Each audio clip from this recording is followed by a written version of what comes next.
Ipinagpapatibong ni Duterte ang kanyang pagsama sa Netherlands at nahulog ang PNP at Marcos administrasyon. Hindi lingid sa kaalaman ng marami na matagal nang matalas ang pananaw ni dating Pangulong Rodrigo Roque Duterte pagdating sa larangan ng politika at estratehiya. At sa nangyari kahapon kung saan siya ay agad gustong dalhin sa Netherlands nang hindi dumaan sa tamang proseso, tila malinaw na nagtagumpay siya sa isang napakaingat na bitag laban sa kasalukuyang administrasyon at sa Philippine National Police, PNP. Ang paglabag sa Rome Statute at ang Poisonous Tree, isa sa pinakamahalagang aspeto ng batas sa International Criminal Court, ICC, ay ang pagsunod sa Article 59(3) ng Rome Statute na nagsasaad na ang sino mang inaresto ay may karapatan munang dumaan sa korte ng kanilang sariling bansa para sa interim release o pansamantalang paglaya habang inaayos ang proseso ng pagsuko. Ang competent authority sa kasong ito ay ang Hukuman Supreme Court PH ng Pilipinas at ang custodial state ay ang Pilipinas din. Ngunit ano ang nangyari? Isinakay sa eroplano si Duterte papunta sa Netherlands nang hindi man lang dumaan sa tamang proseso. Ito ay isang malinaw na paglabag sa batas ng ICC mismo. Ibig sabihin, anumang kasunod na hakbang mula sa paglilitis hanggang sa anumang hatol ay maituturing na fruits of a poisonous tree. Sa madaling salita, kung ang mismong pagkakaaresto ay may depekto, lahat ng ebidensyang susunod ay maaaring ibasura. Ang pakana ni Duterte. Bakit hinayaan niyang mangyari ito? Maraming nagtatanong, bakit hindi lumaban si Duterte? Bakit tila tanggap niya ang nangyari? Ang sagot ay makikita sa mismong mga salitang kanyang binitiwan. Naiintindihan ko mga yan dahil trabaho nila ito. This is why it has come to an end. Isang pahayag na puno ng kahulugan.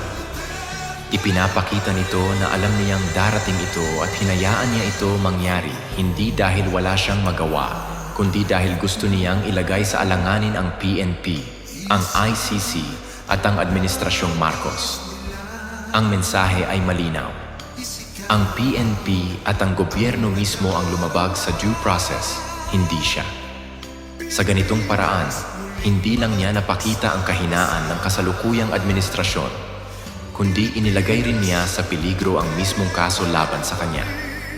Paano nahulog ang Marcos admin at PNP sa bitag?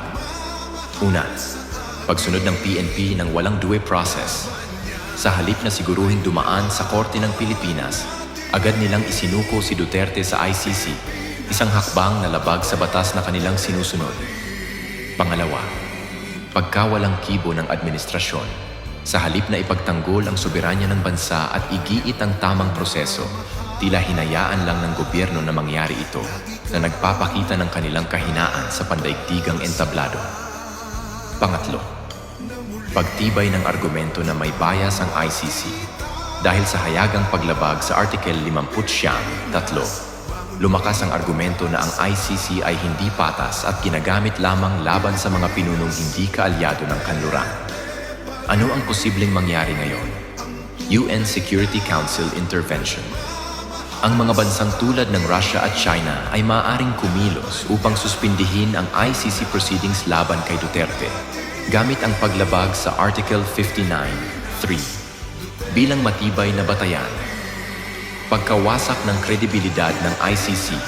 Kung ipagpipilitan ng ICC ang kaso laban kay Duterte, maaaring tuluyan itong mawalan ng kredibilidad, lalo na kung mapatunayan na ito ay naging isang kasangkapan lamang ng politika.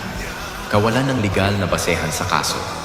Dahil sa fruits of a poisonous tree doctrine, posibleng maibasura ang kaso laban kay Duterte na magbibigay sa kanya ng isang makasaysayang panalo kahit pa nasa Netherlands na siya. Isang matagumpay na estratehiya. Sa unang tingin, maaaring isipin ng iba na si Duterte ay talunan sa sitwasyong ito. Pero sa mas malalim na pagsusuri, lumalabas na siya ang tunay na nagwagi. Hinayaan niyang mahulog ang PNP at ang Marcos administration sa isang bitag na sila mismo ang lumapastangan sa batas, isang hakbang na maaaring magresulta sa pagbagsak ng mismong kaso laban sa kanya. Kung sakaling ito ang maging dahilan ng pagbagsak ng kredibilidad ng ICC, Masasabi nating nagtagumpay si Duterte sa pinakamalaking laban ng kanyang buhay, hindi sa pamamagitan ng dahas, kundi sa pamamagitan ng isang maingat at matalinong estratehiya. Good luck, Mr. President Bongbong Marcos and PNP Torre.